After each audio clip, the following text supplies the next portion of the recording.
वैभव सूर्यवंशीनं Australian गोलंदाजांना सळो की पळो करून सोडलंय। ऑस्ट्रेलियाच्या अंडर-19 टीम विरुद्ध फक्त 78 चेंडूंत शतक ठोकण्याचा पराक्रम त्याने केला। 131.39च्या स्ट्राईक रेटनं त्यानं शतक झळकावलं।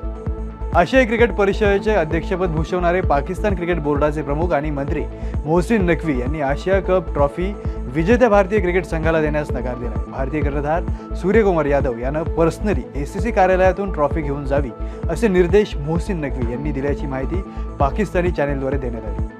प्रो कबड्डी लीगच्या 12व्या हंगामातील 56व्या सामन्यात पुणेरी पलटननं बंगाल वॉरियर्सवर दणदणीत विजय मिळवला। SDT मल्टीपर्पज स्टेडियममध्ये पार पडलेल्या सामन्यात पुणेरी पलटननं बंगाल वॉरियर्सवर 49-44नं विजय मिळवला।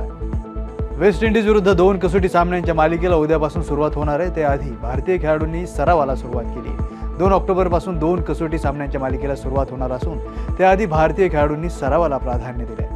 महाराष्ट्राचे उपमुख्यमंत्री अजित पवार यांची महाराष्ट्र खो खो संघटनेच्या अध्यक्षपदी पुन्हा एकदा निवड करण्यात आली। अजित पवार यांनी याआधी 2006 ते 2018 या कालखंडात अध्यक्षपद भूषवलं होतं। देशातील वेगवान धावपटू म्हणून ओळखल्या जाणाऱ्या सुदेशना शिवनकर हिनं पुढील वर्षी जपानमध्ये होणाऱ्या आशियाई स्पर्धेत आपलं स्थान निश्चित केलं। झारखंडच्या रांची येथील राष्ट्रीय खुल्या मैदानी स्पर्धेत 100 मीटर धावणे या क्रीडा प्रकारात तिनं स्वतःची 11.64 सेकंद ही सर्वोत्तम वेळ नोंदवली।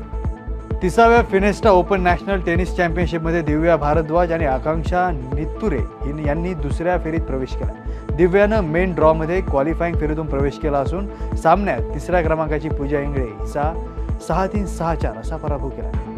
महिला विश्वचषक 2025 मधील पहिला सामना भारतीय महिला संघ आणि श्रीलंका महिला संघ यांच्यात रंगला। या सामन्यात श्रीलंकेने नाणेफेक जिंकली आणि प्रथम गोलंदाजी करण्याचा निर्णय घेतला। प्रथम फलंदाजी करताना भारतानं 269 धावा केल्या आणि श्रीलंकेला 270 धावांचं लक्ष्य दिलं। भारतानं हा सामना 59 धावांनी जिंकला।